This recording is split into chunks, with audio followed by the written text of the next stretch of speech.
নমস্কার বন্ধুরা, পিঙ্কি কিচেনে সবাইকে স্বাগত। আজ আমি তোমাদের সাথে শেয়ার করব মোচার একটা নতুন ধরনের রেসিপি। মোচা তো তোমরা অনেকভাবেই রান্না করে খেয়েছো। মোচার বড়ার তরকারি কি কোনো দিন খেয়েছো? যদি না খেয়ে থাকো তাহলে ভিডিওটা সম্পূর্ণ দেখার জন্য অনুরোধ রইল।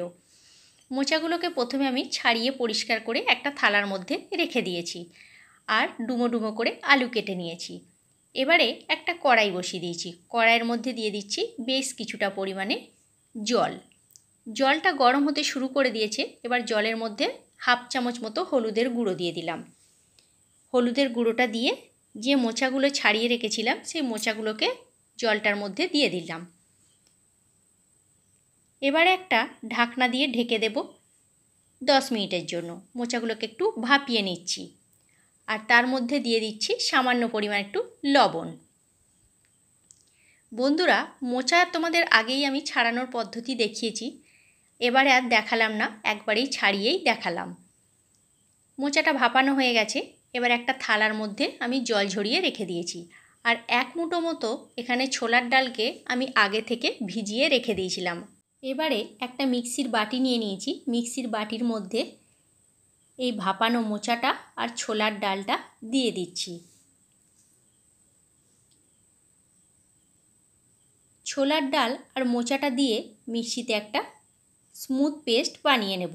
এখানে আমি আর জল ব্যবহার করিনি। পেস্টটা আমার তৈরি হয়ে গেছে। পেস্টের মধ্যে আমি দিয়ে দিলাম হাফ চামচ মতো হলুদের গুঁড়ো, স্বাদ মতো লবণ, সামান্য পরিমাণে একটু চিনি, আর দিয়ে দিচ্ছি 1 চামচ মতো আদা বাটা। ছোটো চামচের 1 চামচ দিয়েছি।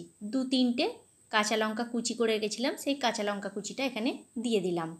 তোমরা চাইলে লঙ্কা গুঁড়োও দিতে পারো। এবারে ওই কড়াইটায় ধুয়ে আমি আবারও গ্যাসের উপরে বসিয়ে দিয়েছি।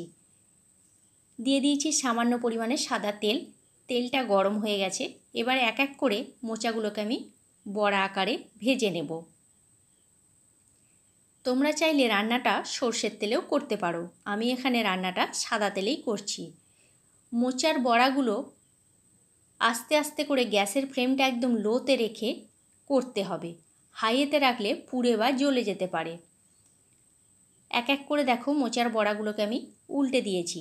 এইভাবে সমস্ত বড়াগুলো আমি ভেজে থালার মধ্যে তুলে নিয়েছি। তোমাদেরকে আর সম্পূর্ণটা দেখালাম না, তাহলে ভিডিওটা অনেকটা বড় হয়ে যাবে। এবারে ওই কড়াইয়ের মধ্যে আরও বেশ কিছুটা পরিমাণে তেল দিয়ে দিয়েছি।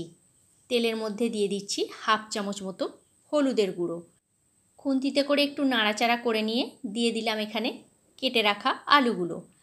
আলুগুলো দিয়ে হালকা করে একটু ভেজে নেব। দিয়ে দিচ্ছি সামান্য পরিমাণ একটু লবণ।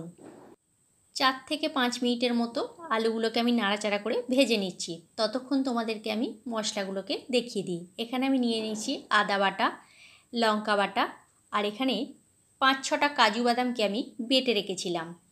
আর নিয়ে নিয়েছি 2 চামচ মতো টক দই। টক দইয়ের মধ্যে এই কাজু বাদাম বাটাটা দিয়ে দিলাম। দিয়ে চামচে করে খুব ভালো করে ফেটিয়ে নিচ্ছি। আর একটা ছোটো সাইজের টমেটোকে কুচি করে রেখেছি। দেখো আলুগুলো আমার ভাজা হয়ে গেছে। এবার আমি আলুগুলোকেও তুলে নিলাম। ওই তেলের মধ্যেই দিয়ে দিচ্ছি একটি শুকনো লঙ্কা, একটি তেজপাতা, আর একটু গোটা গরম মশলা, সামান্য পরিমাণ একটু জিরে। ফোড়নটা কয়েক সেকেন্ডের জন্য নাড়াচাড়া করে ভেজে নিয়ে দিয়ে দিলাম 1 চামচ মতো আদা বাটা। আদাটা তেলের মধ্যে নাড়াচাড়া করে দিয়ে দিয়েছি টমেটো কুচিটা। টমেটো কুচিটাও তেলের মধ্যে আবারও 2-3 মিনিটের জন্য নাড়াচাড়া করে নিয়েছি। দিয়ে দিলাম এখানে ছোটো চামচের 1 চামচ মতো হলুদের গুঁড়ো, হাফ চামচ ধনে গুঁড়ো, আর দিয়ে দিচ্ছি জিরে গুঁড়ো। এবারে মশলাকে খুব ভালো করে আমি কষিয়ে নিচ্ছি। সামান্য পরিমাণে একটু জল দিয়ে মশলাটাকে ভালো করে কষিয়ে নেব। দিয়ে দিলাম ছোটো চামচের 1 চামচ মতো কাশ্মীরি লাল লঙ্কার গুঁড়ো।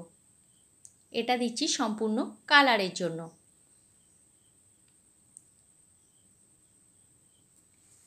জল দিয়ে দিয়ে মশলাটা কষালে তার স্বাদটাও খুব ভালো হয়, আর মশলাটা খুব ভালোভাবে কষানোও হয়।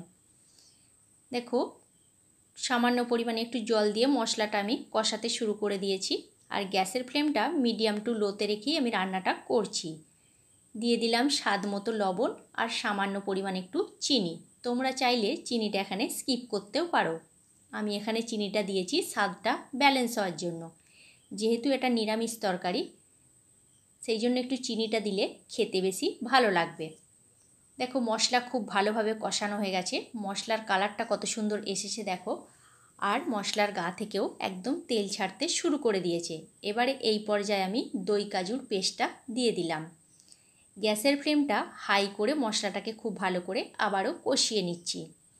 দেখো মশলা খুব ভালোভাবে আবারও কষানো হয়ে গেছে, মশলার কালারও চেঞ্জ হয়ে গেছে আর মশলার গা থেকে তেল ছাড়তে শুরু করে দিয়েছে। এবারে এই পর্যায়ে দিয়ে দিচ্ছি ভেজে রাখা আলুগুলো। আলুটা দিয়ে আবারও 2 থেকে 3 মিনিটের জন্য আমি একটু কষিয়ে নিচ্ছি। বন্ধুরা, আমার এই ছোট ছোট ভিডিও রেসিপি তোমাদের যদি ভালো লেগে থাকে একটা লাইক করো আর কমেন্ট করে জানিও কেমন লাগলো তোমাদের এই রেসিপিটা।